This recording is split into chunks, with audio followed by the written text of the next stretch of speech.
All right, everybody. What's up? Welcome to the Do Dissidents podcast. My name is Keaton Weiss here with Russell Dobular. Hello. My echo's coming through on your end, Russell. I got it. I got it. All right, just turn that volume down. Thank Yeah. you. Perfect. Beautiful. Grinning Guys is first in the comments tonight. I know people like to be first. So Grinning Guys starts out, capitalism fails wherever it's tried. Good point, Grinning Guys, and thank you for watching. Thank you guys all for watching this evening. We had a midweek stream that was a big success. We talked to Marcel Dixon about the Woman King and MAGA communism in that show. That was a really fun show, so please check that out. Please make sure you like this stream and subscribe to this channel. Cool Blue 71 says he is new to Do Dissidents. Thank you for it. And we thank you, sir. We thank you for showing up. Wait until you've watched a little more of our stuff before you thank us. Well, we'll see. We'll give you a taste of it this evening. So we do have a few topics to cover. Those of you who are new to the channel, we are live every Sunday night at 7 p.m. Eastern, and then we're peppering in some live streams, obviously, throughout the week. So we do have a few topics that we're going to get to this evening. We're probably going to actually sandwich the most important of those three, which is the emerging nuclear threat. That'll be second. That'll be our transition, right? That'll be our sort of break time segment there. Well, that's like the fun halftime show. Right. Exactly. That's the halftime show. That's the halftime show. Who doesn't like a good nuclear apocalypse? Absolutely, yes. Patrons and paid Substack subscribers. Favorite movies. What's that? A Boy and His Dog remains one of my favorite movies. Yep, indeed. Patrons and paid Substack subscribers have call-in access to the show. Matt, one of our patrons, one of our newer patrons, is on the line right now. So, Matt, your mic is now muted. The way the call-in works on this is a little bit different from Zoom because this is new software. So, if you want to talk, just unmute your microphone so I can admit you to the stream, or you can send a message to us in the private chat, which is on the sidebar here. Private chat says, I'm ready to talk. So here, Matt turned on his microphone, so I guess he's ready to say hello. So before we start the program, let's hear from Matt. His name is Matt Barnes, I believe. Matt, how are you, Matt? Good. How you doing? Good. Thank you so much for signing up. Matt signed up at our ultra premium patron level, so we much appreciate.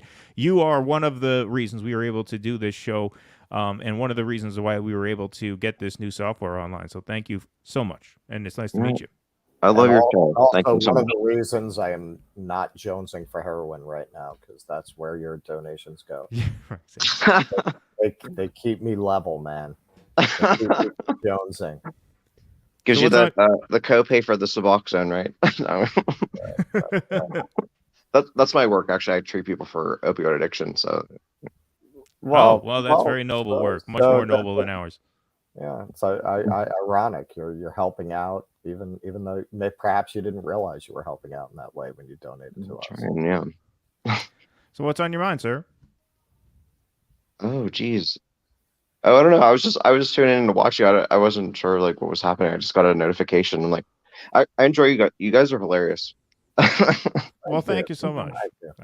I do feel we're the funniest people in the space. It's a space that attracts the humorless and the broken.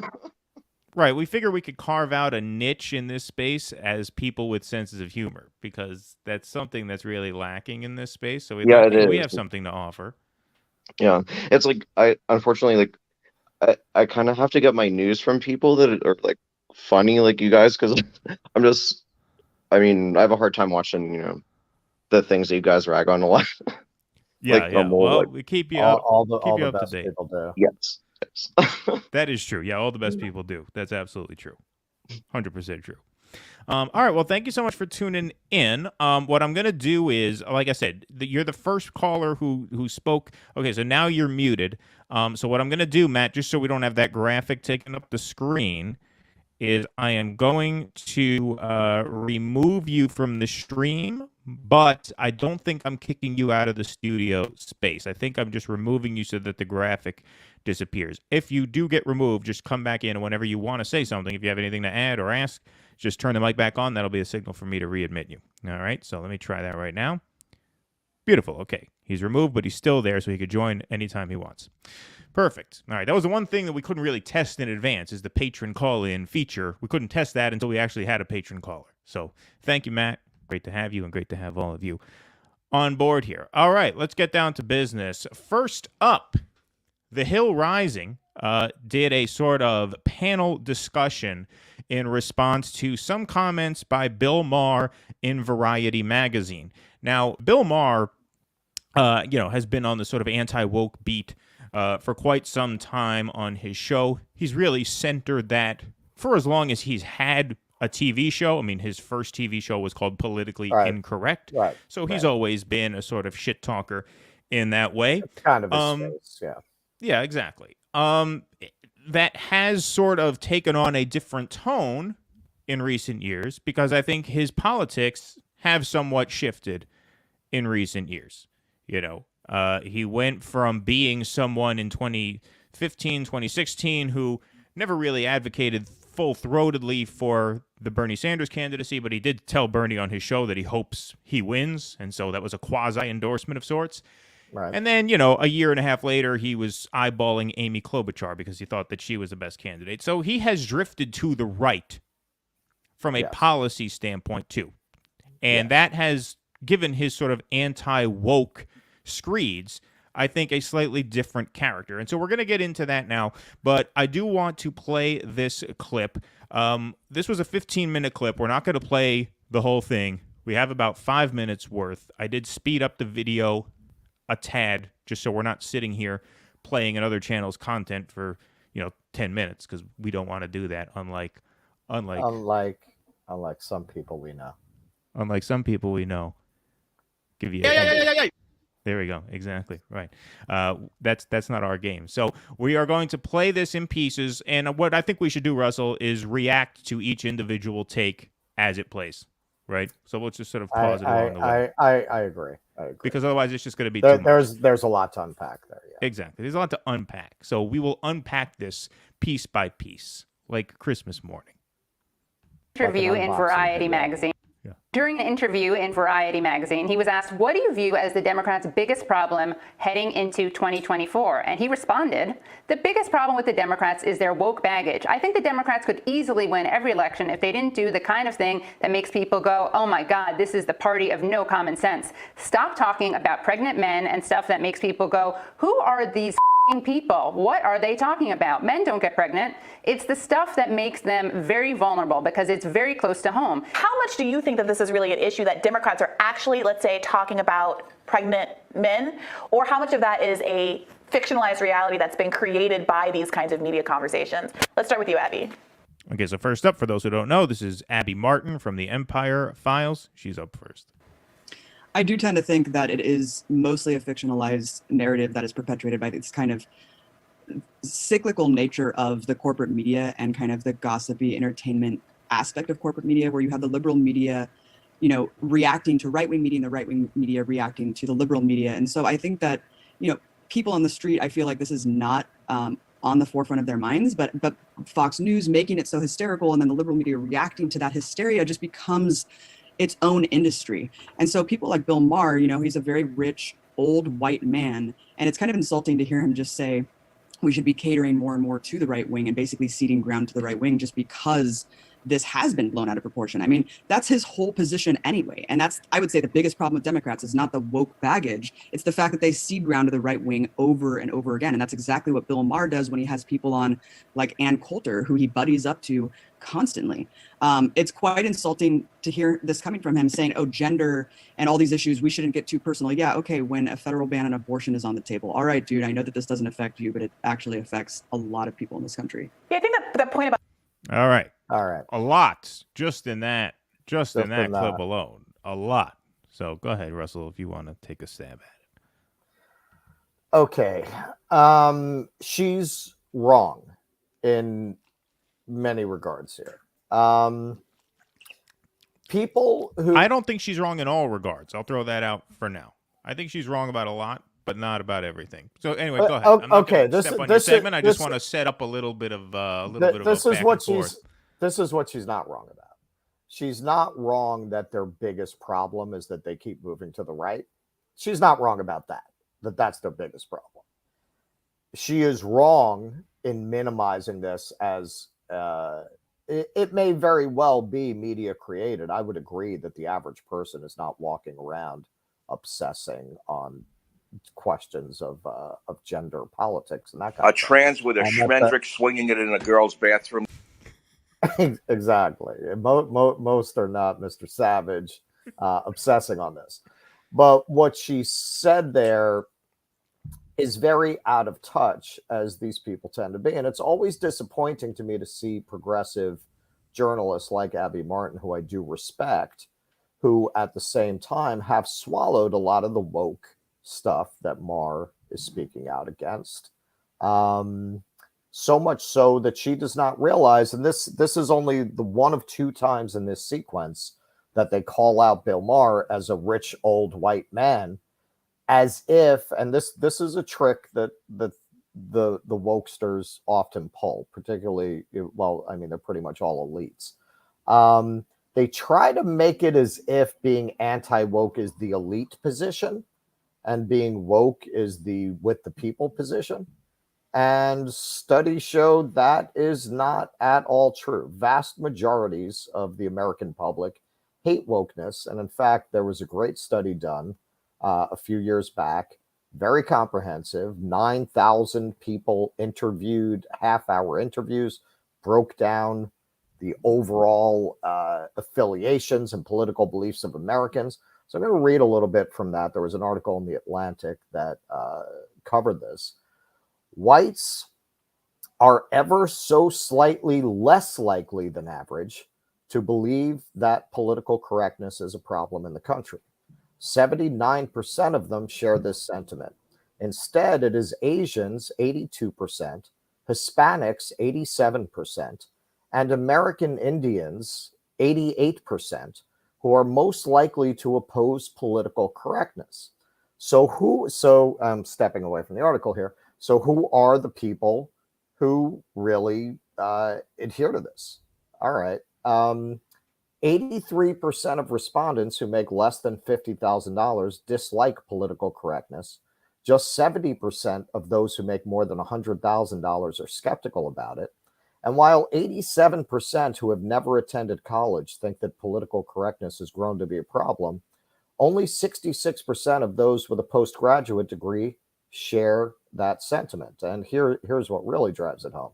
So what does this group look like? Compared with the rest of the nationally representative polling sample, progressive activists are much more likely to be rich, highly educated, and white. They are nearly twice as likely as the average to make more than $100,000 a year. They are nearly 3 times as likely to have a postgraduate degree. And while 12% of the overall sample in the study is African American, only 3% of progressive activists are. With the exception of the small tribe of devoted conservatives, progressive activists are the most racially homogeneous group in the country.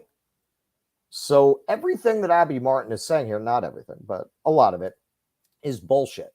This is a pose that people who want to defend these positions take, that they're with the people and the people of color. No, they're with the elite, highly educated, white members of society. Now, she also attacks Maher on having Ann Coulter on when they're addressing an article in which he was specifically asked about that, and they never take on his argument. And his argument is, in brief, as follows. They ask him, many argue that these people have dangerous opinions and that it's irresponsible to give them a platform on your show. How do you respond to that? And his response was, I don't agree with it. Platforming, it's a form of censorship. It's a form of clamping down on free speech. I don't think we teach civics or history anymore. So I don't think a lot of people, especially the younger generation, even understand free speech or why it's so important. what they have been steeped in is sensitivity and not having to endure too many moments where they encounter something that they don't already agree with or that makes them uncomfortable. That is not what college should be. It's not what the free press should be. So they never take that on. They never argue with that. They just elide that entire point. So I think the points she's making there are dishonest. And okay, I did go back and take a look at what you were talking about, where apparently he said on his show that abortion doesn't affect him. So that's what she's referencing. She is still conflating the term gender and the way that Bill Maher would attack it with that statement in a way that's ultimately dishonest. When Bill Maher is talking about gender, that's not what he's talking about. He's talking about something else. No, that's true. I didn't mean it in that way. Look, where I think she's coming from, for the most part, like, I don't hear her in that clip really making a full-throated defense of the woke ideas themselves. I mean, I think she probably subscribes to them more so than the average Joe on the street, the average Joe or Jane or whoever. You read off those numbers. I buy all those numbers. I reject woke discourse for the most part myself. But the other thing I think she gets right here is she does have Bill Maher pegged when she says that Bill Maher is against progressives on the issues anyway, right? And so, like, this anti-woke sort of tear that he's on is not coming from a place that we're coming from, which is, hey, listen, we're trying to get everyone's student debt canceled, and you idiots are getting in the way talking about transgender bathrooms. So why don't you just, cool it with that shit so we could get people health care, debt cancellation, all these things. And she's right to say that that's not where Bill Maher is coming from. He's against you anyway on a lot of the issues that matter, because what the framing of this whole sort of panel is, and what it's responding to, is the idea that the wokesters are front and center in terms of Democratic Party politics, right? And what they go on to say, but what she sort of touches on there, and I think is true, is that even if you took away all the woke shit, Bill Maher is against you in substance on a lot of the things that matter. We did a segment a couple of weeks ago, did really well. Bill Maher says, he canceled $10,000 to $20,000 of people's student debt. A lot of people are very pissed off about that, right? And so, he was against that. So he's against student debt cancellation. So here's the point that I think she sort of, not that she makes it, not that she nails it, but I think she hints at it. She doesn't really frame it the way that you're describing it, or I'd be all about it. Right. But yeah, absolutely, sure. But the important thing here is when we're talking about, is this a media creation, right? Or is this something that is actually prevalent in Democratic Party politics? The problem with Democrats is not that they are wokesters. The problem with Democrats is that they are very often upstaged by the wokesters. And the reason they're upstaged by the wokesters so often is because they stand for nothing. And so when you stand for nothing, the only action left of center is coming from the woke mob. If you notice, over the past few years, right? Over the past few years, when have Democrats gotten polling bounces? When have they fared well? There have been really three major instances of this. The first was COVID, right? When people thought, okay, Donald Trump is going to get us all killed of COVID. We're never going to be able to go into a supermarket without a mask on until this guy is out of office. So they supported Joe Biden. You saw Biden's poll numbers increase, and Biden ended up winning. The second of these three would actually probably, if I'm going in order here, the second would be the Roe overturn. When Roe versus Wade was overturned, not that the Democrats did anything to really earn this polling bounce, but the point is, just like with COVID, people saw that they had a material interest in voting Democrat because they say, okay, now that Roe versus Wade is overturned, we have a material interest. Our lives are going to be materially better if we support Democrats over the GOP. And so their polling numbers went up. The third time their polling numbers went up was something that the Democrats did earn to an extent, which is when Joe Biden canceled student debt. Now you had a bunch of young people. He's going to. We'll see. Right. Well, he signed on the dotted line, right? Mm-hmm. Now you have people, okay, I owed $19,000 and I went to school on a Pell Grant. Now I owe $0. That's, again, people seeing, wow, voting for Democrats or electing Democrats comes with a material incentive to make my life better. But I just mentioned 3 instances over the last, 6 years? It happens so rarely that people think it is in their material interest to support Democrats, right? Because the Democrats never, or hardly ever, I mean, really, this student debt thing was really the only one of those 3 instances I just mentioned where the Democrats actually did anything to earn the polling balance. The other 2 were just Republican fuckery, Republican insanity, psychotic, incompetent evil, right? So the point is, when people perceive that it is in their interest, that it will actually improve their well-being to vote Democrat and support Democrats, you see Democrats get a polling bounce. Those instances are so few and far between that what fills that vacuum 99% of the time is the woke shit. Yeah. Right? And so it's not that Democrats are woke, it's that they get upstaged by the woke shits all the time because they stand for nothing, and standing for nothing is fucking boring. The media is not going to cover a party that stands for nothing. Nobody's going to watch. Nobody's going to read. Nobody's going to listen. Nobody's going to give a shit.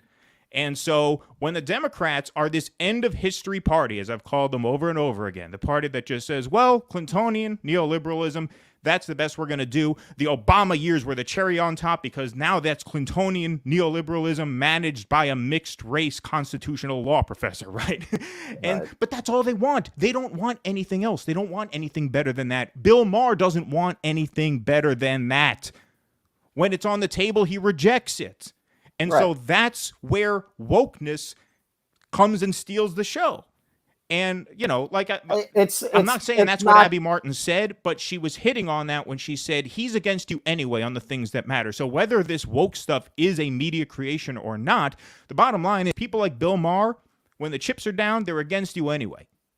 I agree with that, but it is not simply that the woke ideology is filling the void. It's that it's actively being encouraged as a distraction and a substitute for a meaningful economic program. That's why you have the rainbow flag on the Amazon logo for Pride Month, but you're never going to see a hammer and a sickle, And even if you don't want to go that far, these people fight for the death to stop their stores from unionizing, but they'll put up a pride flag. They love that.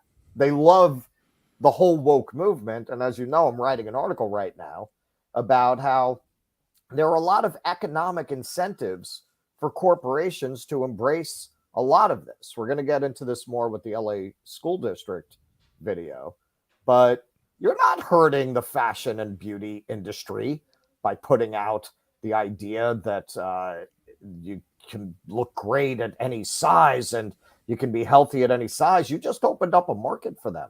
You just opened up 70% of the country for them. You didn't hurt them that way. There was just a video that came out this week. It's, we have a bifurcated media circulating on the right, not on the left, but it's not a fake video. You have the head of a gender clinic in Nashville talking about how much money there is to be made in bottom surgery, talking about how profitable it is, talking about the dollars and cents. We can't really trust our institutions anymore because they have been so corrupted by a financial motive. And this is really why they're embracing all of this woke agenda, because this woke agenda is actually money making for them. Whereas a left economic agenda obviously is quite the opposite. All right, let's get to some of the other stuff here. But proportionality is a good one. Yeah. On the other hand, there is, for example, an article recently out in The Atlantic that makes the case for no longer sex segregating sports, at least in a kind of pre-college context. I don't think this is like a widespread thing. I don't think that liberals or leftists as a whole are out there really saying, oh gosh, we got to get rid of, girls and boys volleyball. But the fact that there does seem to be some element of the left that is willing to pick up these ideas and push them forward as well. Liberal, I know we all have our critiques of The Atlantic, but institutions that are perceived as liberals are also pushing these ideas to the foreground, ideas that I think majorities of normie Americans probably find to be jarring. I tend to agree with Abby on this. I do think a lot of this is part of this culture war that's created by corporate media between the liberals and the conservatives, and it's definitely being overblown by Fox News. And it is also a distraction, I think, from a lot of real issues that people have to deal with. Like, most people aren't walking around thinking about gender in sports. Most people are thinking about inflation and whether they can afford gas, and the fact that their salaries are becoming increasingly worthless because of inflation, and the fact that they don't have money to buy a house because they're still paying off this or that debt. I think that's where most people's heads are at. That said, the corporate media is really forcing this conversation on us. So we do have to engage with it on some level. I think Bill Maher, though, is not the person to be engaging on it. And I'll say why. I mean, I think Abby said it perfectly when she called him a rich white guy. He's also just a smug, obnoxious conservative, in my opinion, who pretends to be like a liberal, though he can also, I guess, be considered a smug liberal, who just wants to be a part of this. He just wants to talk about, he wants to be a culture warrior. Like, this just goes back to the culture war. And he wants to be a culture warrior. He sounds like a grumpy old boomer who's just saying, what are these kids doing these days? It makes no sense to me. I think there are some legitimate questions, though, about sports and how it should be treated. I grew up being a bit of an athlete myself. And, if you asked me a year ago, I would say, yeah, I do think there should be sex segregated sports because, girls tend to be, especially in certain sports, right? Girls tend to be less strong in certain parts of their bodies than men, like wrestling. Maybe girls and boys shouldn't be wrestling together. But I will say, I did read this Atlantic article, and I did see this argument that maybe we should be segregating people by ability, which actually kind of made a little sense to me. So maybe there is a conversation to be had here that's worth it, that isn't just woke culture war stuff. And I didn't really see that article as being a part of the culture war.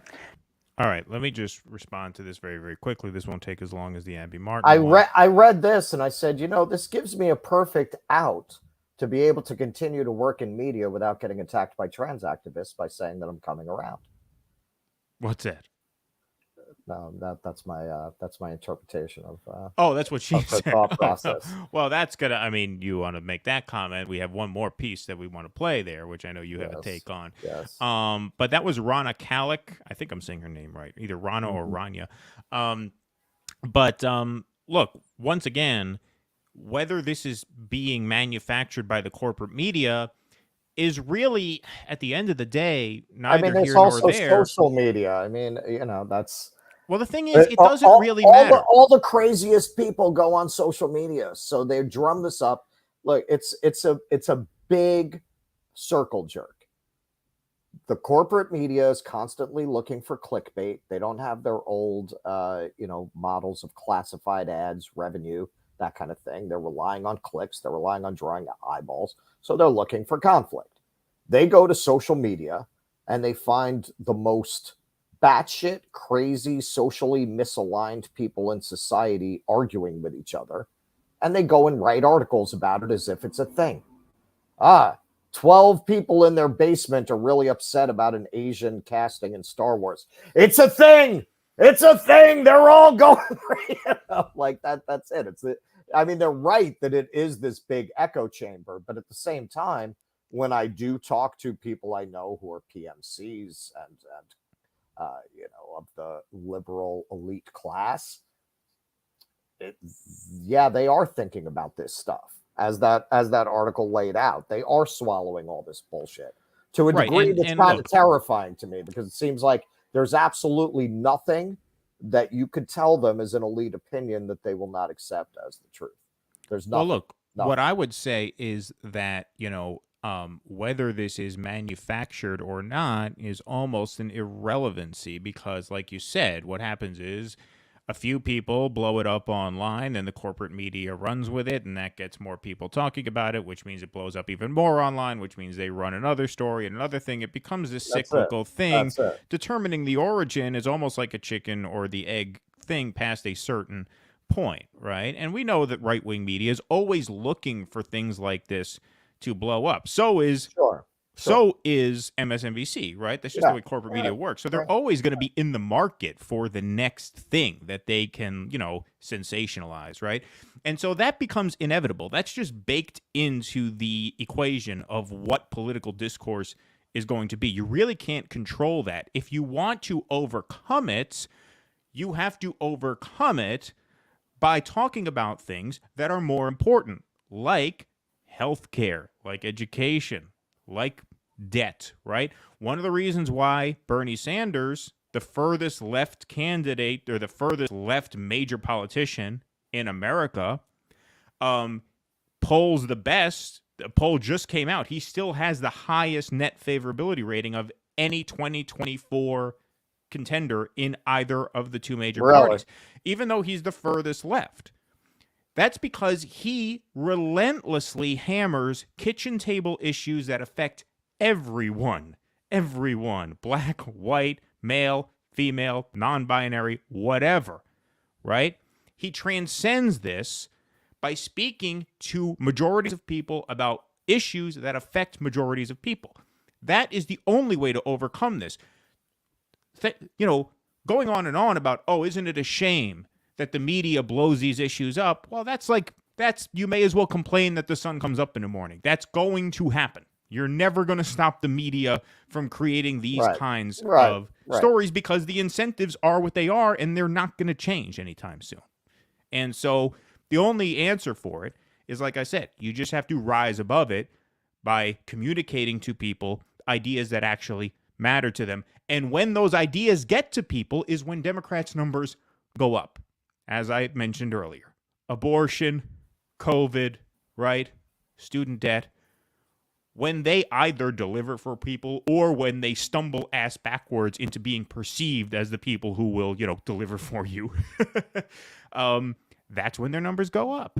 Right. When they stand for nothing, when they let Joe Manchin dick them around and stall the fucking, entire, Democratic plan for 2 years to please his coal donors, that's when their numbers tank. Well, and this is where, look, in the end, Maher is a douche, and he's really evolved into an increasing douche as the years have gone on.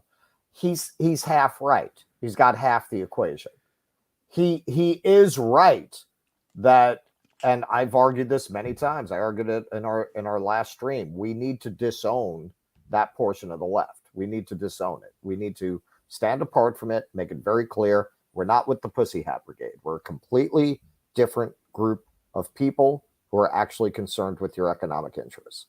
But Maher does not have the economic program to go with that, as you point out.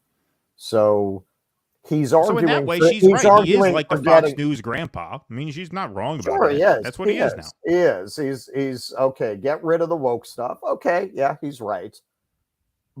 But then what's left? What's there at that point? Watching Obama windsurf? Like what? Well, that's what it. What do you have? That's left it. After that. That's it. For people who don't know the End of History reference, that was a book by Francis Fukuyama that came out after the fall of the Soviet Union, which made the argument that now that state socialism has failed and has crumbled, that there is no longer any debate as to which system is best for people. That system being the fusion of market capitalism and liberal democracy. And the 90s represented that. And then we kind of lost it in the 2000s with George W. Bush because he combined psychotic evil with just stunning incompetence. So it all went to shit.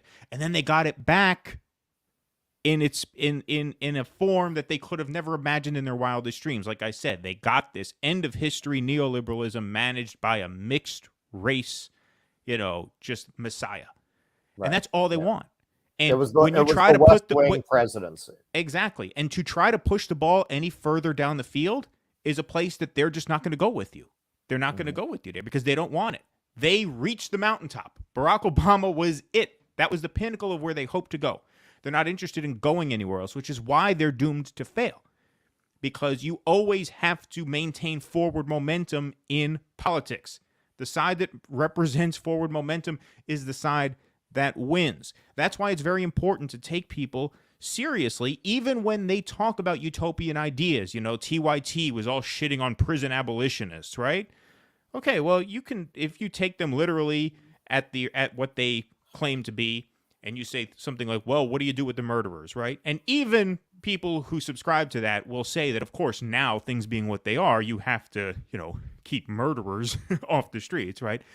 But to dismiss an idea like prison abolition out of hand is to forfeit that forward momentum, right? One of the things about utopian thinkers is they always have an eye on the future. They're never going to run out of gas the way neoliberals run out of gas. And the reason why the neoliberal experiment is doomed to fail is precisely that, because they've already reached a point. I heard this was in 2016, as the DNC was coming up, right? This was, peak of, they're about to anoint, their neoliberal, leader, right?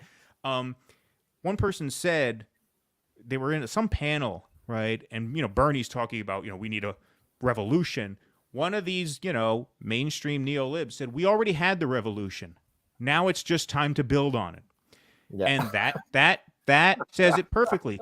In their mind, they've already had the revolution. The revolution is over, which means there's really nowhere else to go. Now we're just fine-tuning. And with that attitude, you'll always lose. Because build a wall, hey, at least that's maybe not forward in the sense that not great for human progress, but it's aspirational. You always have to be aspirational if you want to win, if you want to rally people to your side. And guys like Bill Maher have none of that. They have no aspiration. They have no vision. They have no sense of forward momentum. And so their side will always lose. All right, let's play the last clip because we're running late here, but that's okay. Nihilism. Fuck me. Say what you will about the tenets of National Socialism. At least it's an ideology. At least it's an ethos. That's it's a shame we haven't put any Big Lebowski stuff on our soundboard. We really have I was just thinking. Yeah, we need some Lebowski clips on there. We could put that whole movie on. Yeah, pretty much. Yeah, I do think it's interesting. I also was kind of used as a non-athlete, so very much as an outsider, but I did think, it's ridiculous. Of course you have to have, you can't let, I'm going to get canceled now. I don't think this anymore, but I did think, trans women should not be allowed to compete with bio women because they're going to be stronger. But then I realized there's so much diversity, and this article spoke to this also, that there's so much diversity within gender. So should we be dividing people according to height, strength, ability, like you said. But what I think is interesting is that I think that the left, or people who want to argue for desegregating sports by gender, let's say, I think they have to be a little bit less, because sometimes I'll see people yelling at people who think that sports should be segregated. I think we have to understand that a lot of people who aren't transphobic think that it'll be unfair to women if trans women are allowed to compete. Now, I think you can argue against that. I think you can argue that this is a manufactured issue, that there's a lot of hysteria being created. But I think that you have to explain to people, whoa, what about, make the argument that the article made, right? Yeah. You can explain this to people and not dismiss them as irredeemable transphobes. Because I actually think there's a really important discussion. And once I thought about it, it's why should someone who's much taller be allowed to compete against someone who's much shorter in running? Okay, so this is the hostage video image that we want to close on here. Katie Halper, okay, useless idiots. Nobody wants to watch her without Matt Taibbi. And she was painful to watch even when Matt Taibbi was on it. But you could kind of get through it because you had Matt Taibbi. She is a talented rich girl from the Upper West Side who landed ass backwards into this profession and has absolutely no business being on any of these panels. She is one of the most useless wastes of space on any panel you put her on. So now her useless idiot show is going down without Matt. So she's trolling over at the Hill. They gave her a whole makeover, which, she seems not too happy about, actually. But what she's saying now, I don't think she believes that, except maybe in the sense of, in the end, I finally loved Big Brother. I've actually known a lot of people who are still working in the theater where they started out questioning all of this and basically saying, yeah, I just keep my head down. I don't talk about it. I just don't get into it. But it's just not human nature to be able to function happily that way. So after a while, you're either going to explode or you're going to give in. You're going to have to find a way to get your mind right to continue to function in a space like that. So this is either her saying, I want to keep this Hill gig because I don't want to have to move back in with mom and dad. I don't want to have to just live off the trust fund. Well, she's a guest contributor. They put her on. Yeah, I know. From time to time. But she wants to make it a bigger gig. Or, we were watching her in real time, getting her mind right, finding some way that she could justify to herself someone like Leah Thomas competing against biological women. Some people are tall, which may be the stupidest argument. There have been a lot of stupid arguments made in this area. That is just unbelievable. So what about writing contests where some people are more gifted writers? Like, what are you talking about? That's competition. That's the whole point of competition. And yes, and height is a bit of a straw man, because when you're talking about high school sports, there's not a huge variation in height. There's just not. And look, a sport like basketball, tall people have an advantage because they're closer to the basketball hoop, so it's a closer shot. But the reason you don't, the reason you don't separate that much is because sports is a competition, right? And so the natural gifts that you're born, I mean, look, some people are born talented athletes and some are not, and you have tryouts to make the team to show a certain basic competency. But beyond that, you don't divide sports into like the super advanced, because then every high school is going to have 5 football teams now, and every game is going to end in a tie because you're pairing people with you're pairing teams together based on their talent level, their skill level. The whole point is it's a competition, and may the best team win. That's what sports is. Of course. And listen, okay, I'm gonna let you in on something, Sunshine. Not everybody gets everything. You might just not have been born with the hygiene. I wasn't born with the hygiene. I'm 5'5". Yeah, I could want to play for the Knicks all I want. I would never have been able to play pretty much any professional sport. I mean, maybe baseball, maybe. Wrestling does break down by size, by weight. So does boxing, like combat sports do. Oh, yeah. Even at the pro level. Yeah, sure. Sure. Certain ones don't, like baseball and basketball. I mean, that is just the way the cookie crumbles. That is the way it is. What you can't, and I was mentioning this to you before. I can't remember. Maybe one of our viewers can help us out. There was a Kurt Vonnegut novel in which he proposed that everybody had to wear weights who was stronger or faster than other people to prove that life was fair. All right, so we have somebody who is really, really, really committed to the idea that he understands the science behind this. Okay, so put the comment up on the screen that you're talking about, because I don't know what you're talking about. Okay, so Nelson, I want you to explain to me statistically why Leah Thomas was ranked 462nd as a man and went very quickly to number 1 as a woman. I want you to explain that to me. And I also want you to tell me, okay, theoretically, if tomorrow Dwayne Johnson decides he identifies as a woman and wants to get in a cage and beat the shit out of women, I want you to tell me he's not going to have any advantage. I want you to tell me that with a straight face. So, yeah, all I can say to that is, that's a big part of what Bill Maher is actually talking about, and it is not good for the left. All right. Well, should we move on to a slightly more pressing matter, which is the threat of nuclear war? So Vladimir Putin, in a recent speech, made some very threatening comments. Sorry, Russell, did you just put that up? Yeah, I did. Yeah, I'm not 6 feet tall like The Rock. But this is my point. Go find a woman who's built like that. Good luck. I mean, can you find some very rare exception of a woman that is built? I've met women who are stronger than me, but again, I'm not the biggest guy. You have these variations, but you get a lot of this in this conversation. Some people are born with 8 fingers.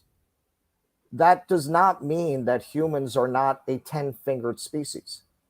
You can say that they are a 10-fingered species with variations.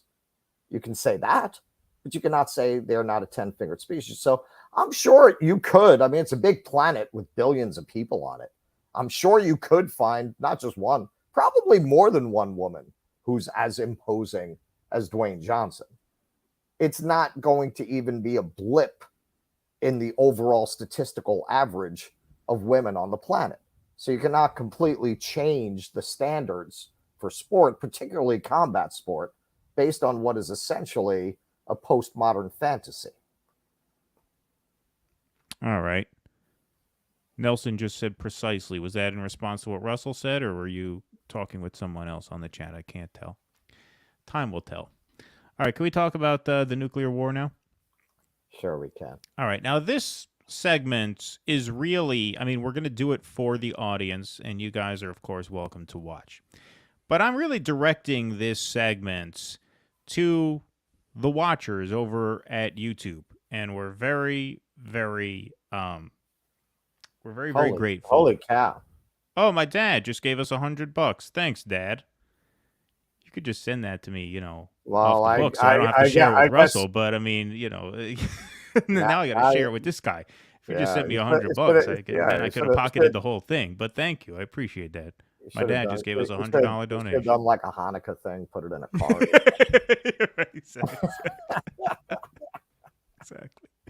Exactly. If anyone else wants to, you know, follow up, maybe he could just get the stream going. You know what I mean? And maybe we can keep this up. You know, if we can. Do we hear 200? Do we hear 200? Going once, right? Going, yeah. Anyway, I'm going to do this segment if it kills me. All right. So, like I said, I'm really directing this more to the watchers at YouTube, right? Those who are, you know, monitoring these channels, making sure nobody says the wrong thing, because YouTube has very strict community guidelines for what you are allowed to say and not say about the Russia-Ukraine war. You know, they will crack down on people very, very hard if they support Russia's invasion of Ukraine, which we, of course, do not. But I do have to ask the people over at YouTube, am I allowed to, because I'll only say this if I'm allowed to. I'm just asking a question here.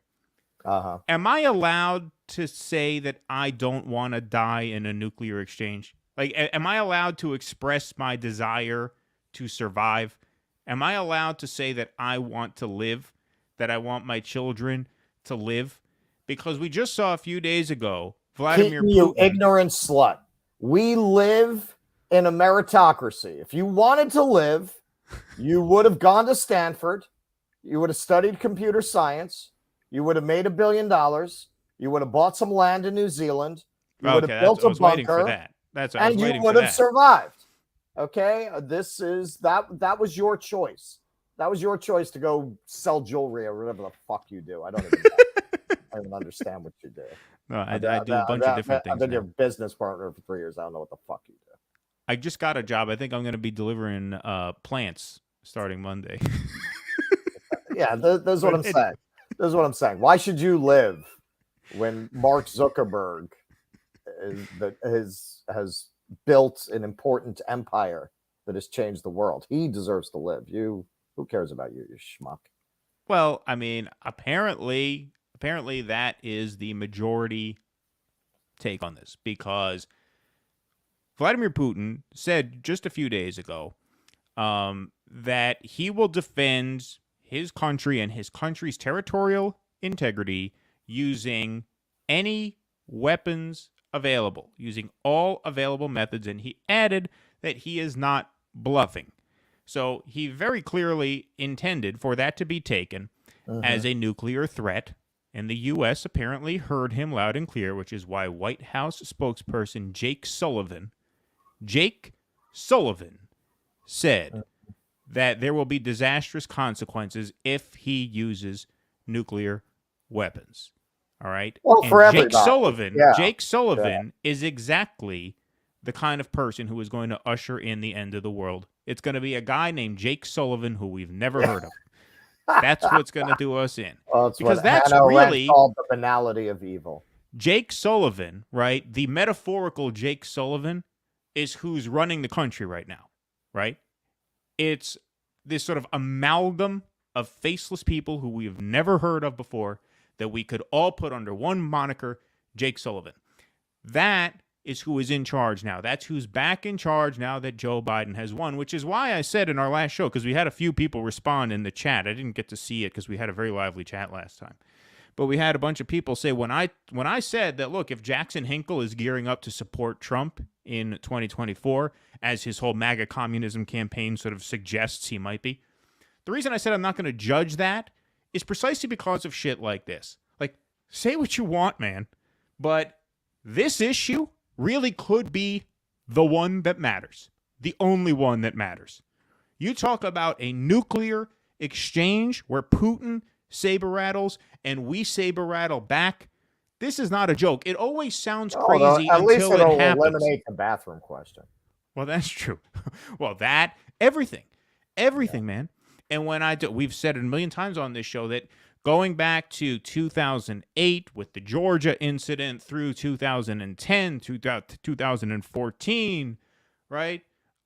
Between George Bush, Obama, obviously in the 2016 campaign, even after Trump won, you had Lindsey Graham and John McCain go to Ukraine and sort of express to the Ukrainian army that they are going to do everything they can to make 2017 a year of offense against Russian, I forget what they called it.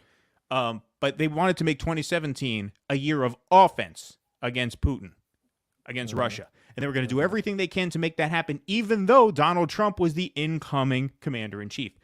And they couldn't make that happen. And the reason they couldn't make that happen is because Donald Trump, for everything he is, it's very obvious that he is the only person in Washington, D.C. who didn't want this to happen. It seems like everybody else in that town wanted this to happen. And we've made this point a million times. Russell was the first one who made it. But it's so worth mentioning. When Trump invaded Syria early on, just after taking office, you saw how the media was willing to roll out the red carpet for him, let bygones be bygones, and just welcome him into the big club, meaning the military-industrial complex. Yep. If Trump gave them the war that they wanted, which were was the dying proxy to war write with the Russia. How Trump learned to become president article in Newsweek. They were dying to write it. Exactly. The full-scale invasion of Syria would have given us a proxy war with Russia. Now Ukraine is the theater for that. But it would have been Syria, and they would have been just fine with Trump if he gave him that. And the reason that they hated him as much as they did is because he did not give them the war that they wanted. But now Trump is out of the way, and Jake Sullivan is running the country now. Jake Sullivan, and by Jake Sullivan, I mean what I just said. A few hundred people who we can all just say Jake Sullivan. He may as well be the code name for who's running America now. It's not Joe Biden, it's Jake Sullivan. And if anybody's going to get us all killed, it's going to be some faceless schmuck named Jake Sullivan. And, you had Ukraine, the separatist regions vote referendums on whether or not they would be annexed by Russia. Now, obviously, Zelensky called those votes coercive and that they're being pressured into voting a certain way, which I have no doubt is true. But the bottom line is here. I mean, the ultimate arithmetic hasn't really changed. You had three demands. Which were very, very meetable, which was Ukrainian neutrality, no NATO for Ukraine, recognition of the separatist regions as being independent, and recognition of Crimea as Russian. And those three demands, whether they were, reasonable or not, that's for people to judge. And I'm not going to say the wrong thing if YouTube is watching us right now, but they were meetable. Whether they're reasonable or not, they were meetable if you wanted peace. And it looked like they had a peace deal in the making in April of this year. Boris Johnson flew to Kiev to say these terms are not agreeable to the West, and so we're not taking them. And here we are, 6 months later, with now the latest out of Ukraine is that Putin is drafting 300,000 more troops from within his country and saying that all options are on the table to defend Russian territorial integrity. And so I know the Ukrainians had some good news. They beat Russia back, but this is the problem. It's very difficult to win a war of attrition against Russia. Russia's been fighting a war of this nature for its entire history, more or less. They're a landlocked empire. I mean, they're not really an empire anymore, but they're a landlocked empire, which means they have to defend this, huge block of land on all sides, from all sides. And so they're this is in their wheelhouse. And to have this escalate to this point, once again, are we allowed to say we don't want to die in a nuclear exchange? Because this is the kind of thing that sounds crazy until it happens, right? Yeah. Oh, that will never happen until you get the alert on your phone. Anything, yeah. I think to myself, when am I going to get the alert on my phone and have to run and throw the wife and kids into the back of the van and gun it north as far as my gas tank will take me? Like, you know what I mean? Like, these are questions you have to ask yourself when you live within 100 miles of New York City, which is where something's going to go down if it goes down. We know that, right? And so I don't like living like this, so I would just request that I am able to express my desire not to be vaporized in a mushroom cloud. I think we should be able to express a desire to survive in that way without, any punitive consequences being without getting thrown off social media. Right, without being thrown off the air. That's all I'm saying. Yeah, the revolution will not be monetized.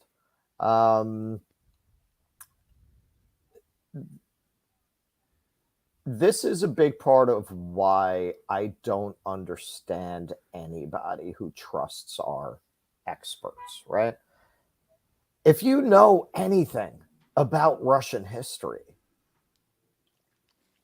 to make any noises about NATO being in Ukraine just in the lead up to this, what led to this, is naturally going to make Russia antsy. Russia throughout its history has been invaded repeatedly through its western border. That has always been its vulnerable spot. That has always been where these horrific invasions from Napoleon to Hitler took place. If you fuck around with their western border, the Russians are sooner or later going to get nervous. That's point one. And these people who are supposed to be Kremlinologists and Russian scholars who have ginned this up, well, this is exactly what they wanted in the end. And they don't mind risking all of our lives to try to bring down the Soviet state and preserve American hegemony. Point number two, all through Russiagate, I kept saying, all these chicken hawks are never going to sign up to fight if you actually antagonize Russia into a war. And now they have their opportunity, right? And I haven't seen a single shitlib sign up to go over to Ukraine. None of these people I saw trying to antagonize Russia or advocating for antagonizing Russia have signed up to go over there. These are people who, as you point out, they've been fighting wars of attrition like this throughout their entire history. Anybody who's standing there cheering, oh, look, Ukraine gained some ground. Read about the fucking Battle of Stalingrad. Read about Napoleon's invasion of Russia. In both of those wars, the Russians were back on their heels for a couple of years. But they have the land, they have the people, they have the resources, and they have the determination, and they have the just bone-deep toughness that you're not going to beat Russia. You are not going to defeat Russia as a nation. They fought the Battle of Stalingrad 5 men to a rifle with the understanding that they're all going to die. It was just this guy, when he gets killed, the next guy takes the rifle. It was understood all 5 of you are going to die. But these are all the rifles that we have. These people you want to get in a war with? To beat Napoleon, they let him penetrate all the way to Moscow and then burned it down so that the troops would have no shelter in winter. And then once they tried to retreat, that's when they attacked. This is Russia. You are not going to defeat the Russian state. They have a long history of these battles. They are very tough people. They are used to deprivation, and they will go all the way.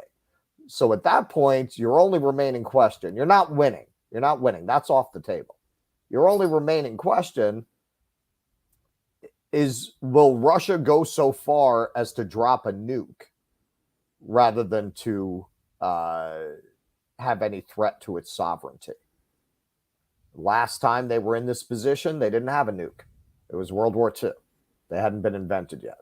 What does this modern Russian state with nuclear weapons up to the eyeballs do if they feel that their territorial sovereignty is threatened at some point? Nobody knows. You know, it's the mutually assured destruction thing.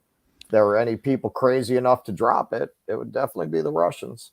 Yeah, I mean, and look, when you hear Putin talk, and you know, you could probably arrive at this conclusion without hearing him talk, just, you know, looking at how things have unfolded in the past year and then going back the past few years, the past few decades, right? He sounds like a guy who wanted a showdown like this for a long time. He seems very angry. He seems very frustrated. He feels very put upon. He feels like the United States has been trying to crush his country for a long time, has been trying to embarrass them, humiliate them, isolate them, which of course has a negative impact on his people's way of life, which we have. And so he sounds to me like a guy who's at his wit's end. And a guy who's at his wit's end with access to the nuclear button is not a guy we want to, you know, push too far. So once again, neither Russell nor myself think favorably of Putin or what he has done. It is a war crime. Whether you are provoked or not, you pull the trigger, you target innocent people the way he has, that is a war crime, no matter who does it. And so, having said all that, the bottom line is the objective always has to be peace. And as the stakes get higher and higher and higher, the short-term achievement of that objective becomes more and more and more important. And that is what must be pursued, because I, once again, do not wish to die in a nuclear exchange. And I think I speak for a few million others when I say that too. Except the depressives. Exactly. Alrighty. Very well. Let's go to our final segment of the evening here. This is a public service announcement that came out of the Los Angeles School District. And this is quite something. Russell brought this to my focus and thought we should do a segment on this. And at first, I'll be honest with you, sir, it sounded a little boring. But then I watched this video and I was like, no, this is actually one of the crazier things I've seen in a very long time, which means it was one of the more entertaining things I've seen in a very long time. So here is the Los Angeles School District, which I believe is the largest in the country. Is it even larger than New York? It is largest, right? It is the largest in the country. Pushing food neutrality, the idea that there's no such thing as unhealthy food. Let's take a look here. Donuts. Those are so bad for you. Oh no, are they moldy? I mean, are they poisoned? Are you allergic? No, I'm just saying. You're judging my food choices based on a false standard of health again, aren't you? Guilty. Diet culture, fat phobia, and systems of oppression have created false hierarchies of food, and it shows up everywhere. For instance, harmful thought patterns like earning food through exercising, or that dessert is the reward for the punishment of eating vegetables. Remember that you do not need to earn food. We are all incorrectly taught from a young age that our size, and therefore the foods that we eat, are markers of our self-worth. Moralizing food can lead to harmful relationships with food and disordered eating. Instead of focusing on good and bad choices, try to approach food with neutrality in mind. The only foods that are bad for you are foods that contain allergens, poisons, and contaminants, or food that is spoiled or is otherwise inedible. Eat without guilt, regardless of what society says. Yeah. Okay. I have actually I've debated some people, even people who mostly agree with us about postmodernism and where it's going. And you know, some people are fond of the French postmodernists and some of their artistic contributions. However you feel about that, and you know, they were also signing on to advocate for pedophilia. This is not a conspiracy theory. You can look this up. In France, there was a big movement advocating the idea that it's bad for society to repress sexuality, even among children. Keaton, are you eating some of that health food? You're pulling out some of that health food. Okay. This is. Let me say something. Okay. Number one, these here. Let me tell you something. Number one, these are oven baked. These are not fried. Okay. Number two, okay. I'm going to show you for the camera. I don't know if you can see here. It says made with real cheese. You see that? Oh, real cheese. They actually have cheese in there. All right. Well, actually, so maybe that's a healthy choice. All natural ingredients. And number three, who are you, as a white man, to be moralizing my food? Are you saying apples are racist again, Keaton? I'm not saying apples are racist. I'm saying you are a privileged white man sitting here thinking that you are in some sort of position to tell me that cheese doodles and Coca-Cola are not healthy. And, I really think you need to check yourself about that. Well, I disagree, Keaton. I mean, who are you to say that? The Los Angeles school district is the biggest school district in the country, as we just established, right? Well, I suppose that does give them What's a your certain credential?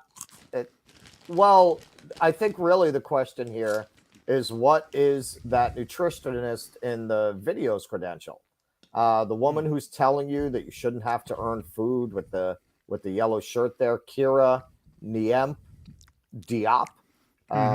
She actually is a nutritionist. She has a really interesting employer, though. I'm going to read here from an article on this from EV Magazine. She's the nutrition and ingredient researcher for Mondelez International, a large food and snack company based in Chicago, Illinois. The company owns some of the most popular snack products, including Chips Ahoy, Oreo, Ritz, Cadbury, Belvita, Post cereals, and more. To make matters worse, in November 2017, a lawsuit was filed against Mondelez for falsely advertising Belvita snack bars as healthy. Plaintiffs argued that the product was full of sugar and not nutritious as it claimed to be.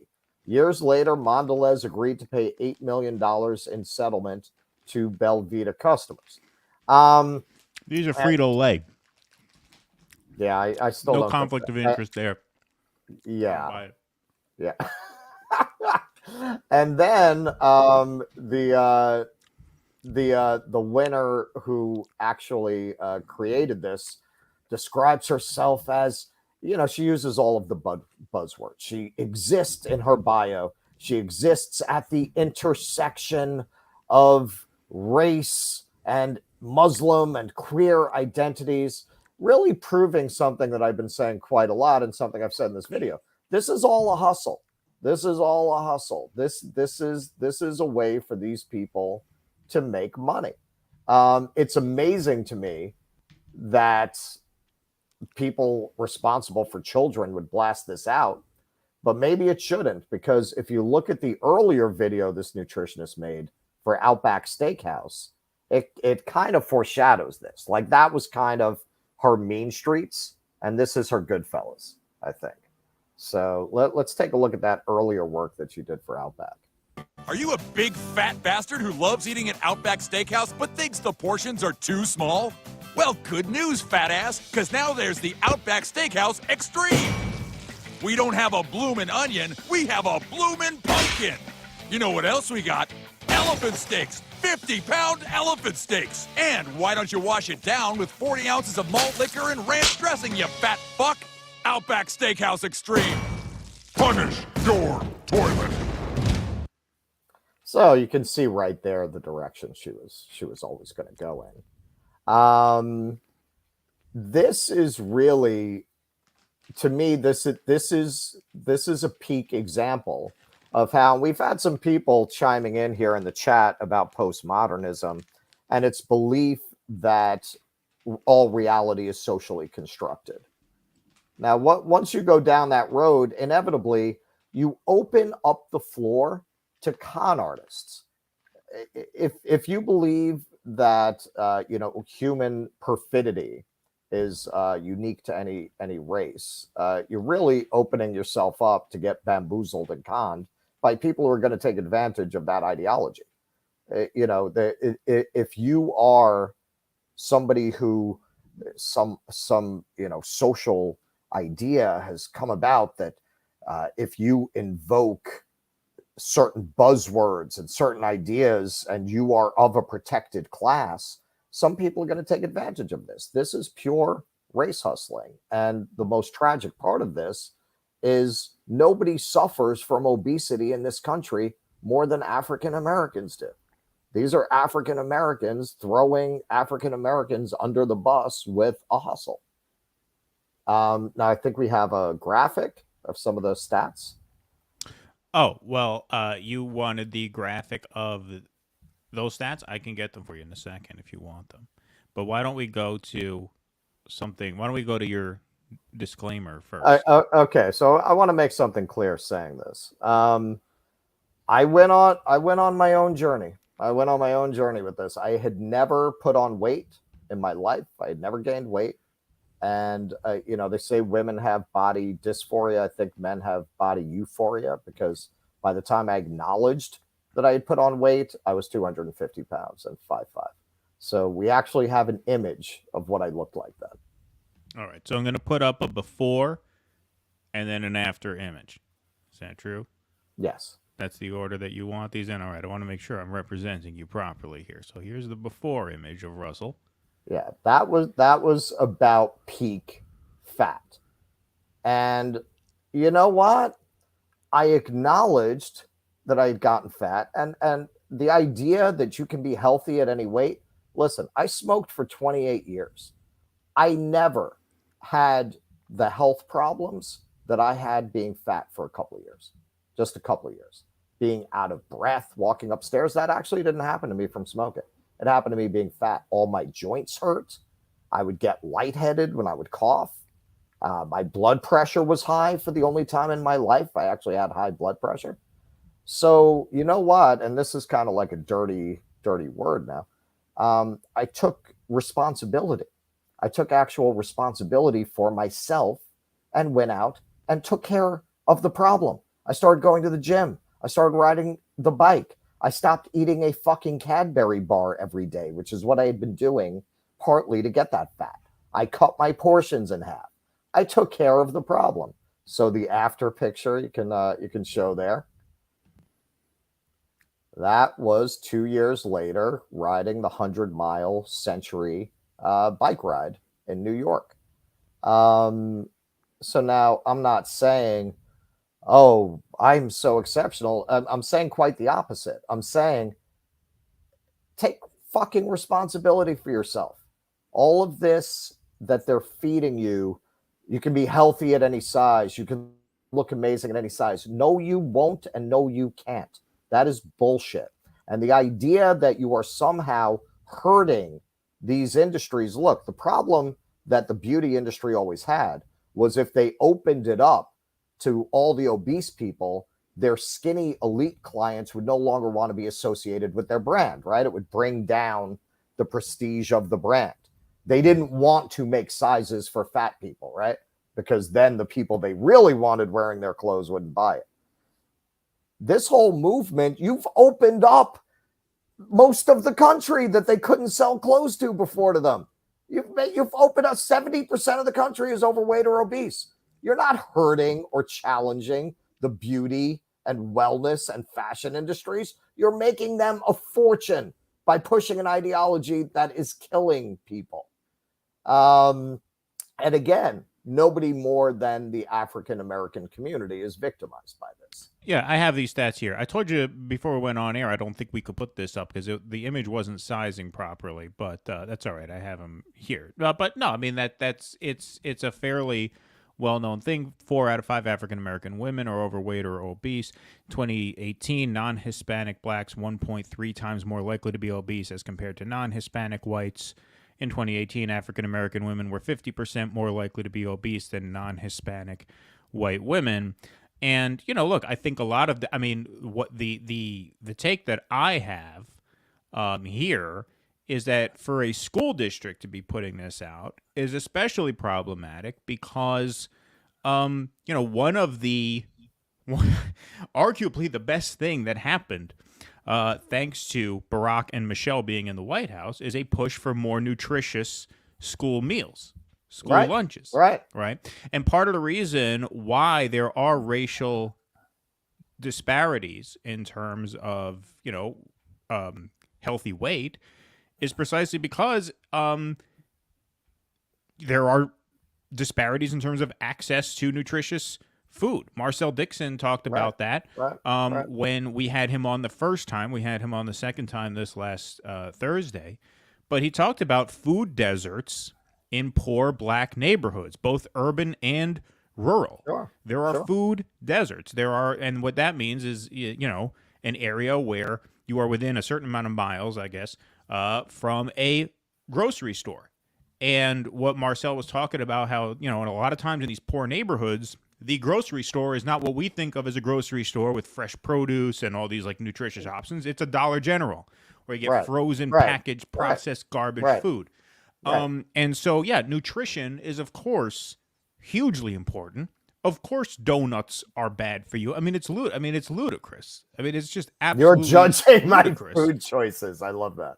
Right. You're judging the food as if donuts are not bad for you. And school districts should be teaching nutrition. It's one of the few things that you could actually learn in school that might actually help you out in your life, as opposed to 90% of the garbage that they teach you, right?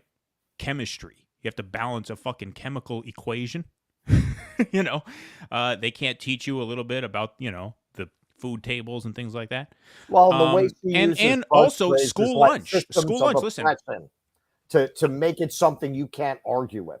I can't think of something more evil than this woman is working for the fucking makers of Chips Ahoy in a country where you have an obesity crisis, particularly among children, invoking this woke language so that it won't be questioned. I can't think of a more evil behavior to hurt your own community in that way.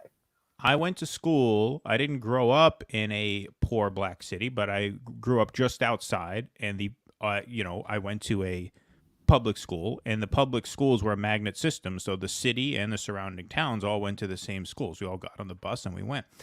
And so, you know, I went to school all through, you know, K through 12 in these inner city majority minority schools. And the school lunches are fucking terrible. They're fucking awful. If there are vegetables served, it's like canned green beans with like almost no nutritional value whatsoever. Yeah, and they load that with salt. Right, loaded up with salt, been sitting in a can for a year and a half before it gets to you. Yeah.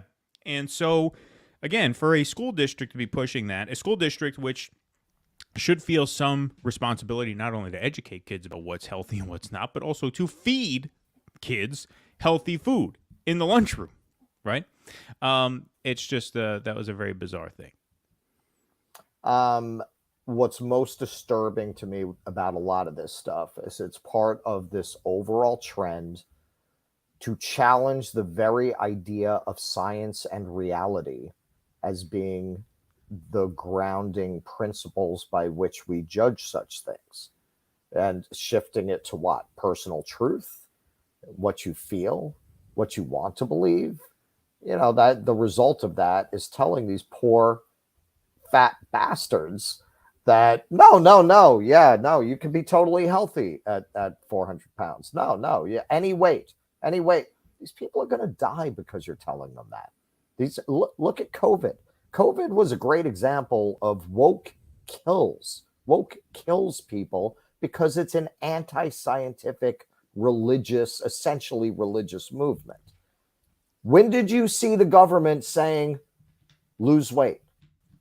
When did you see that? When did you see the health authorities come out and say the best thing you can do to protect yourself from COVID is put down the fucking cheeseburger?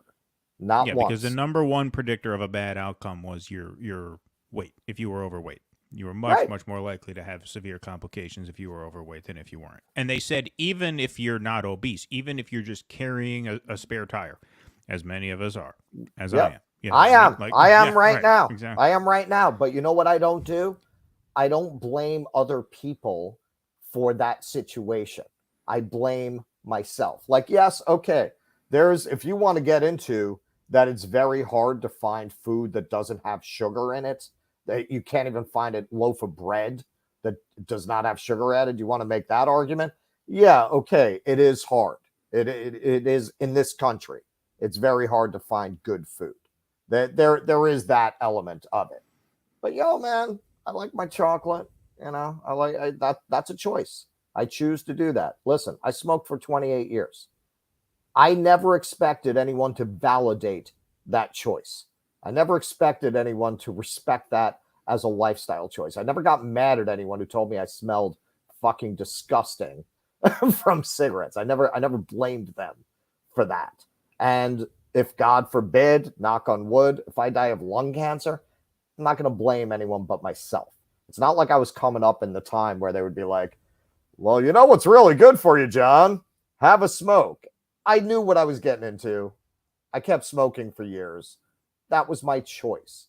This idea of going around and blaming the world and blaming society, blaming other people for having aesthetics that force you to actually have some personal discipline to be physically appealing to romantic partners. You know what? Life sucks. Get a fucking helmet. That is real life. And these people telling you, no, this is an arbitrary standard of beauty. Listen, we were living out on the fucking savannah for hundreds of thousands of years. We never saw a fat person. For most of our evolutionary history, you would never have seen a morbidly obese person. That was only possible for the average person for about the last 100 years. Tops. We did not evolve to be that weight. That's why it's so damaging to our body. And that's also probably why we find it aesthetically repulsive, because our genetic inheritance is telling us this person is sick. There's something wrong with this person. This person is not going to breed healthy children. There's something odd about their size. So, well, actually, I mean, in some of those very, early societies, having a belly was actually, thought of as a desirable sex characteristic because it signaled that you had a certain status that you could afford to get that big. Right. Yeah, that's the Henry VIII thing. Right. But that would have been exclusively the elites. Sure, you would have had fat Romans, but they would have been the Roman aristocracy. They would not have been the average Roman person. That's why I said for the average person to get that size, it's only about 100 years that the average person could get enough calories to really be morbidly obese in the way of what you see today, that the average person can. Jose Perez says mental health issues are connected to weight issues. No, absolutely. Sure. Look, I had an explosion of weight gain. So I had an intestinal infection when I was in college. It's called the C. difficile bacteria, which can be very serious. It can actually be life-threatening. And luckily, I took these extremely strong antibiotics, which knocked it out. But they also knocked out all the good bacteria in my gut, and so I had to go on a probiotic. My doctor only put me on a probiotic for 30 days after I did the antibiotic. But I probably should have stayed on the probiotic for a lot longer because I've never felt that my gut has fully recovered from that. I've always had stomach issues since then. But in the immediate aftermath of it, my gut was so empty that it would actually feel a lot better when my stomach was full. It was more comfortable to have a full stomach than it was to have an empty stomach. I don't know why. I don't know if because I didn't have good gut bacteria in the stomach, it was just hollow, so it was prone to further infection or inflammation or irritation. I don't know, but all I knew was that when I was eating, I felt good. And so constantly just, up all night with it. And I gained about 50 pounds in a year. I was always a pretty skinny kid. I was a scrawny kid. I was 6'1", 180, you know what I mean? That's pretty thin. But I was up to 230. And I stayed that weight for a while because once you put it on, it's hard to take it off. And then I lost it all in 1 year. Just going to the gym constantly, fasting after lunchtime like 4 days a week. It was hell. It was fucking brutal. It was awful. But I was able to do it.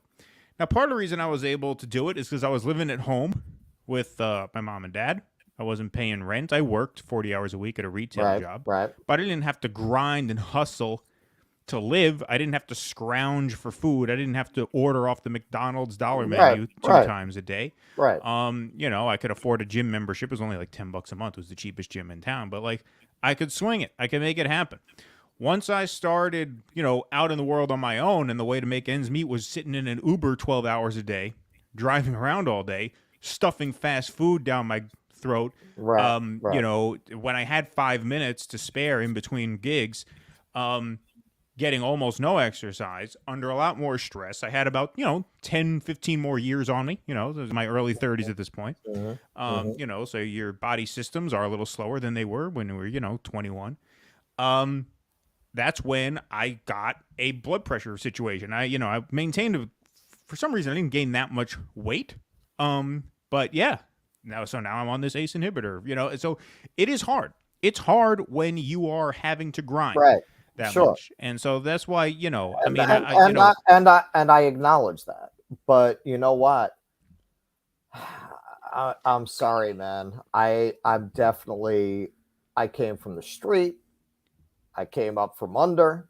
I had to fight to get an education. I had to fight to get out of the neighborhood.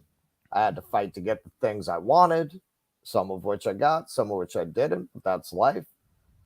I'm just not with the whole idea of acting like the world owes you a living. I'm just not with that. I'm just not with the idea that you are not responsible for your own situation. And your situation might be challenging, more challenging than mine. I absolutely acknowledge that. But at the end of the day, the real question for everybody is, so now what? Okay, so this is your situation. Now what are you going to do about it? That is an especially pressing question when it comes to health, because there is no referee that's going to step in and save you from having a heart attack, right? Like there is no one there to blow the whistle. In certain cases, there should be someone there to blow the whistle, like if you're drowning in student debt, because you were swindled into taking out a loan when you were 17 years old. Sure. Well, that's why I'm on the left.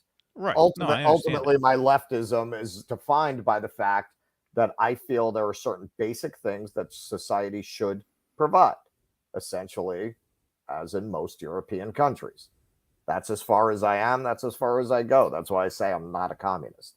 But I think there are certain basic things, food, shelter, clothing, bare minimum of survivability, in addition to healthcare and education, that are public responsibilities in a modern civilization.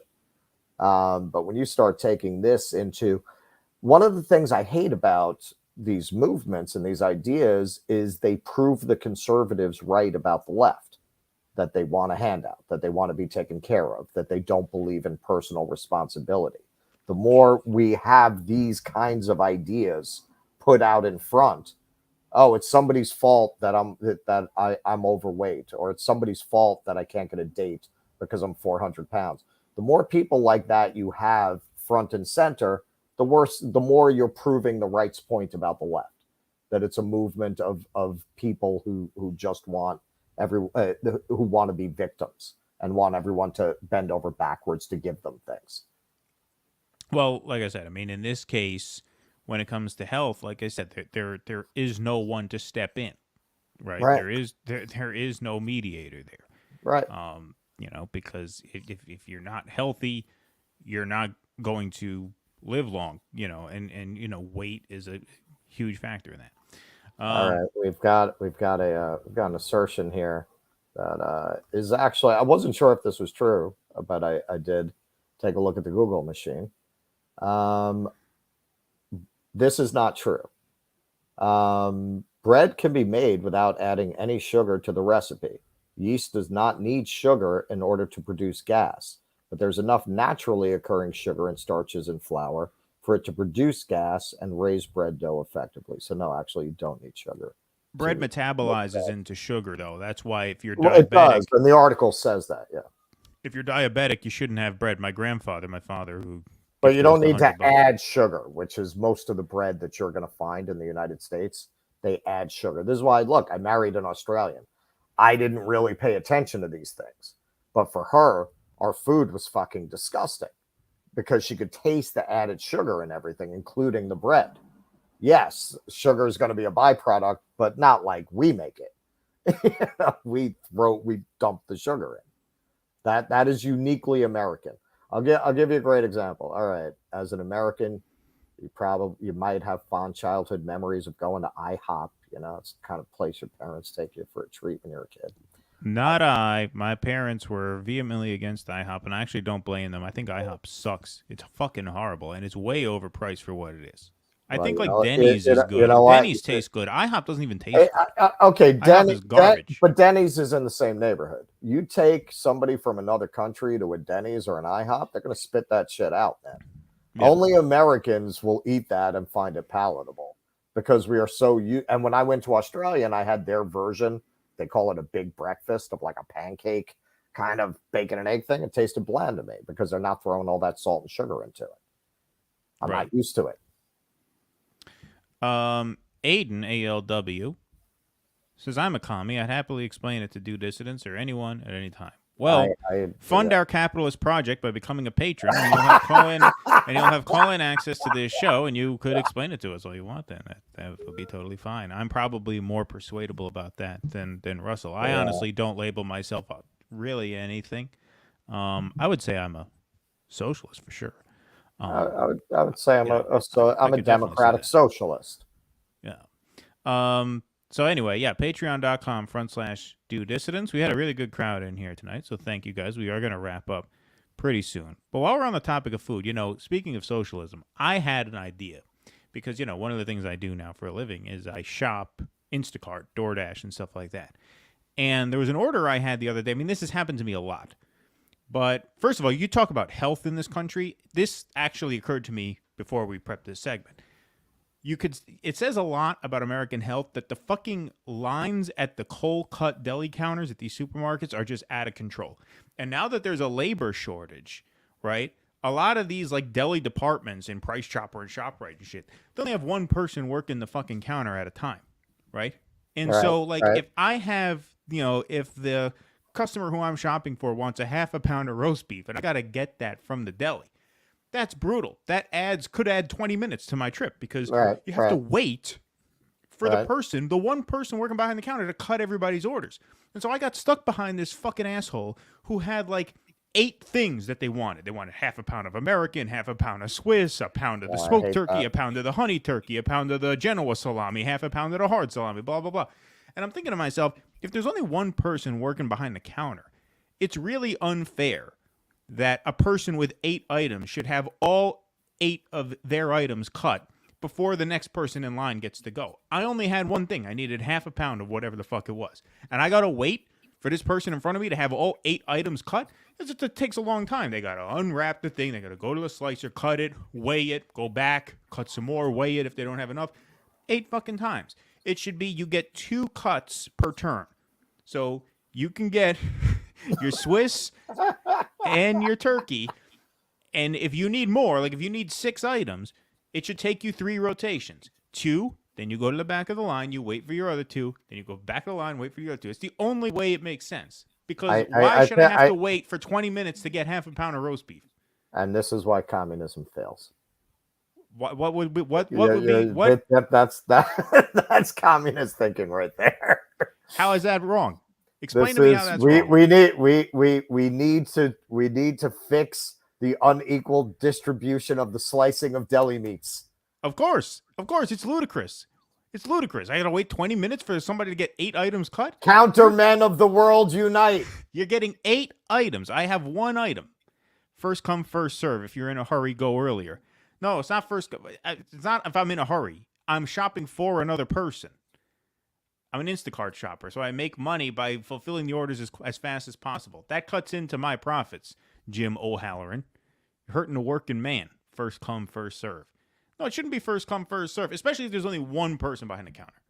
Well, this really illustrates a point I used to always make about why our politics don't work.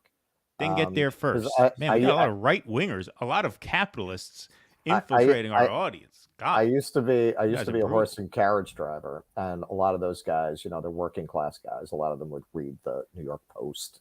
That's where they got their political cues from. So they were very right wing. And I used to tell them, why do you think that these people are going to govern on your behalf? Okay, listen. Suppose the government were made up of horse and carriage drivers.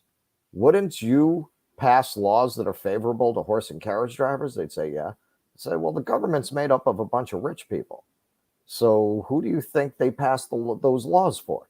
You think they give a fuck about you out here fucking smelling like horse shit?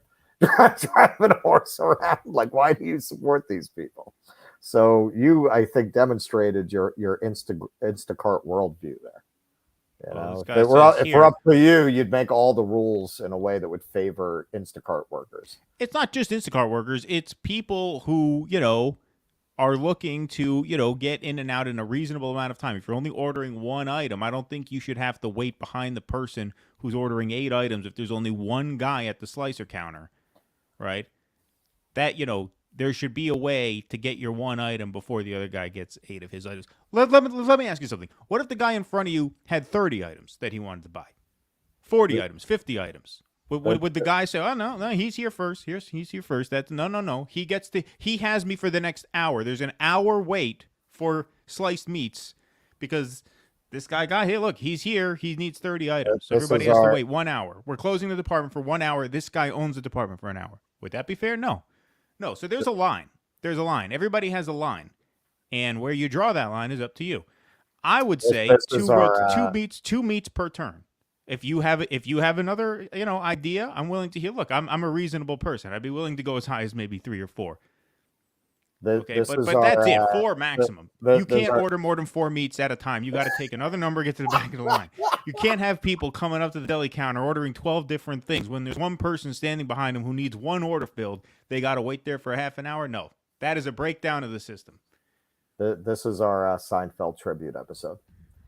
Oh, yeah. He's ordering 8 meats, Jerry. 8 meats. Who needs 8 meats? Right, exactly. I'm standing there for an hour. All I need is a quarter pound of roast beef. All right, this guy actually gave me a good line back here. Yes, everyone has a line, including the deli. LOL. Touche. That was good. That was a good comeback. I appreciate a good comeback. Appreciate a good joke. Alrighty, very well. I guess that is everything. Thank you guys very much for watching. We got anything else? Nah, man, you cheap fucks. This was a cheap audience. You didn't give us, except for Keaton's father. Yeah, exactly. Except for my dad, nobody pointed up anything. But that's all right. I think Russell's internet just froze. My power flickered on and off for a little while there too. So I don't know if we were having some regional difficulties. But yeah, you just froze there for a little bit. You buffered a couple times. Oh, was it me buffering or was it you buffering? Because you buffered on my end. Actually, I really don't know. All right. All right. Well, let's just end the show before there are any other technical difficulties. Anyway, for those who didn't understand all of what Russell said, he was calling you a bunch of cheap fucks for not donating enough to the You fucking cheap fucks. We're up here. We do 3 encores. We did a whole fucking 2 sets. Nikki. All right. Nikki fucking stepped up. All right. Thank you, Nikki. I love that super chat too. Fine. All right, fine. Here's $10. Nah, Nikki, you did the right thing. We appreciate you. You did the right thing. You can come. You can fucking hang out. We'll get some gabagool. Some espresso. You're welcome. You're welcome to hang with us anytime, Nikki. That's the funniest super chat in the history of YouTube. After being chided by the host, he just throws one up and says, "Fine." Okay, fine. Here. Just stop harassing us. Well, thank you, Nikki. Much appreciated. Come on. All right, everybody. Anybody else? Come on. You're going to feel bad. You feel bad when you're sitting Anybody there, else want an invite to the social club this weekend? We're going to have a guy rolling cigars. Yeah, exactly. Yeah, you know when you're thinking, do I tip the waiter $4 or $3, and if you tip him $3, it's gonna bother you for the rest of the night. That's how you're gonna feel if we sign off and you didn't super chat it. Right, exactly. It's funny. It's just so good. Fine. Well, anybody, in any event, most importantly, please subscribe to our channel and like this stream so we get this out in front of people who are will take it one way or another. I don't know. This was a pretty offensive show we did. We did a whole. Most of the show was sort of woke culture war stuff. We'll try and balance that out. I warned you. I told you with this lineup. Weren't we? We were going to do the Fed at one point, but we didn't go that way. Oh yeah, the Fed's going to tank the economy on purpose. I think they'll wait until after the midterms to do it, though, because they're tanking. I mean, I don't want to give these cheap fucks another encore, but listen, the market is rough right now, man. You can't make money anywhere right now. I mean, shorting the market, that's the place to make money. All right. Well, we're saving that material for next week because all right. I think this crowd got enough out of us already. Well, thank you guys very much. Be safe. Whining fucking maggots. Whining fucking maggots. Any other soundboards that we added this week? No, that was about it. Yeah, I can't believe I never found an opportunity to use this. Let's see. Anybody in the comments section, let's see if you know what this is from. I think it's time for you to start to seriously consider salads.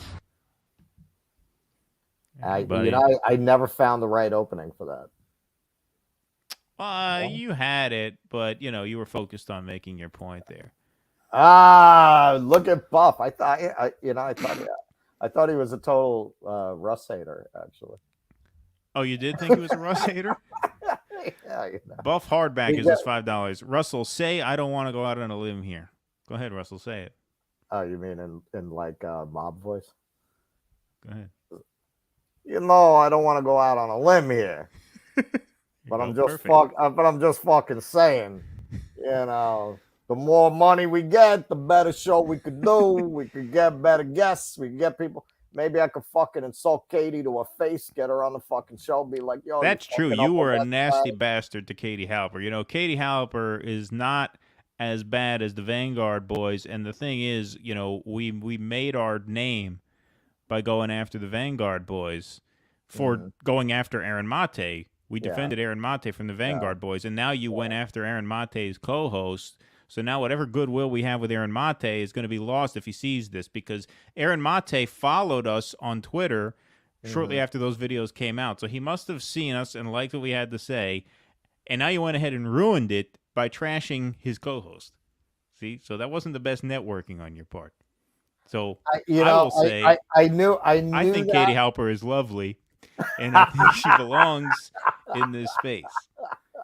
No, look, man. It's just I'm joking around. It's just one of those things where it's so clearly that it's only because she is coming from, an upper West Side background. It's partly because I'm a New Yorker. Like, I know her type and I don't like it. And she doesn't really have any talent to back that up. Right. So I didn't mean to insult her or anything. It's just that I know her type and I don't like it, and she has no talent. I didn't mean to be too hard on her. I wouldn't care if she had talent. I mean, it's like, all right, what are you gonna do, man? We live in this very class-oriented society. If she had talent, I'd say, okay, well. No, look, a lot of it is when you're born into a certain privilege. It's not that things happen for you. It's not like, oh, you have a connection or you have an in here, you have an in there. That's certainly the case in some instances. But what you have when you're born into money is the thing that 99% of people don't have, which is time. You have time to commit to your project, right? If I didn't have to go deliver Christmas trees or whatever the fuck I just got hired to do, grocery store hired me as their nursery delivery driver, right? So if I didn't have to do that 40 hours a week, we could do 5 streams a week. If Russell didn't have to guide tours, we could be on the air every day for 3 hours a day, and we would do like a Big Brother thing. We would just have the cameras going 24 hours a day. Right, exactly. We would just have it going, and we would build an audience because we'd have time to do this all the time.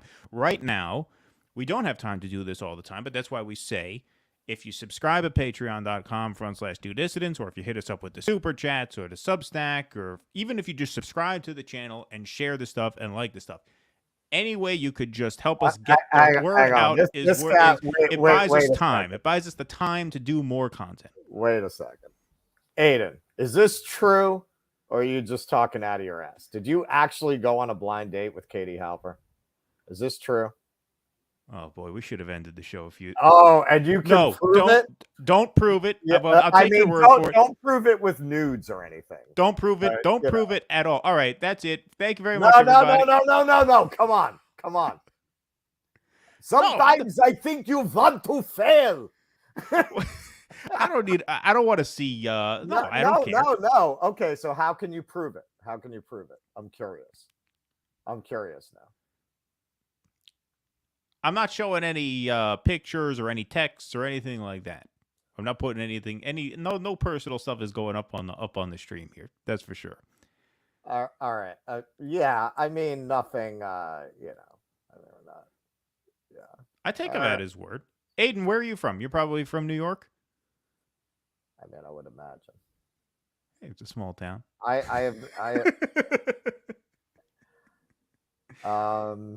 No, I've never lived in Minnesota. We don't. Okay, Aiden asked if we have a Discord. We don't. That's one thing I really have no idea what it is. Like, we have a Twitch channel. Only because I know what it is. Twitch. I have some Discords from stock trading, but we don't have a Due Dissidents Discord. Well, maybe Russell can set it up. I have literally no idea how to set it up. So we could try it. We have a Twitch channel. I think we have one subscriber on Twitch because I just created a Twitch channel when we brought this streaming technology online. And so we just have it. I have no idea how to promote it, how to build it, how to grow it. We just put these streams on Twitch. He knew that was from The Sopranos too. All right. Well, look. I mean, we're on Instagram. So did Ryan Wood. Ryan asked about The Sopranos also. So you can send us your evidence that you took out Katie Halper there, but we're not gonna put up anything damaging to her or anything like that. I'm not gonna put up anything personal of any nature. Yeah, we're not gonna do anything like that. But I mean, you really don't have to prove it to me. First of all, I don't particularly care.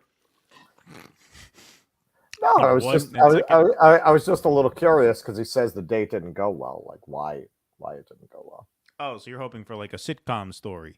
Yeah, basically, like a bad date story. I'm just curious about why it went badly. Oh yeah, man. Like I don't want to.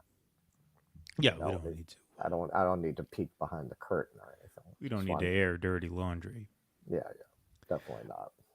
All right, everybody. Well, that is our show for the evening. Thank you very much. We probably should have ended the show 15 minutes ago. This is the encore. We just hung out with you guys a little bit longer, trying to troll for cash. Yeah, well, it worked. We got what? Got $15 out of it, right? We had. I mean, it's very weird. This is my life. Today, I did a Harlem gospel tour, and I hung out outside the church to troll money off my tour group, which I never did before, and it worked actually. What did you do?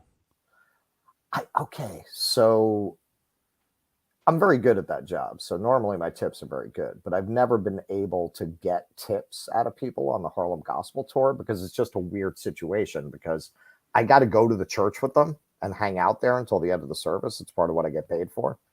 So at the end of the tour, I make my pitch for a tip, but it's weird because then you're walking them into a church. So when are they going to tip you? They're going to pull out tips in a church. Like, it's just a weird vibe. And then I saw some of the other guys waited outside. I'm like, oh, are they waiting to get tipped? And then I saw one of them get tipped. I was like, oh shit. So I tried it and yeah, it worked. People tipped me on the way out, but yeah, it's just too weird in a church to tip you. Like, they're just not going to do it. Right. So this was kind of like that. I think they're getting shortchanged. Exactly. Yeah. Well, I think that's why people are uncomfortable because they don't want in front of the church to be like handing you $20 when they're going to give the church $1. Right. Oh yeah. You had $3 for this schmuck, but nothing for the Lord. Yes, exactly. Nothing for Jesus. Right. Exactly. All right, everybody. Well, I know we've said goodbye a bunch of times before, but this time we mean it. I'm going to go watch that Jeffrey Dahmer series on Netflix. Watched the first couple episodes. It's not bad so far. I'm gonna watch House of the Dragon, which actually was pretty good. All right. Well, everybody, have a great evening. Thank you very much. Be safe. Be well. We'll see you next time. Please clap.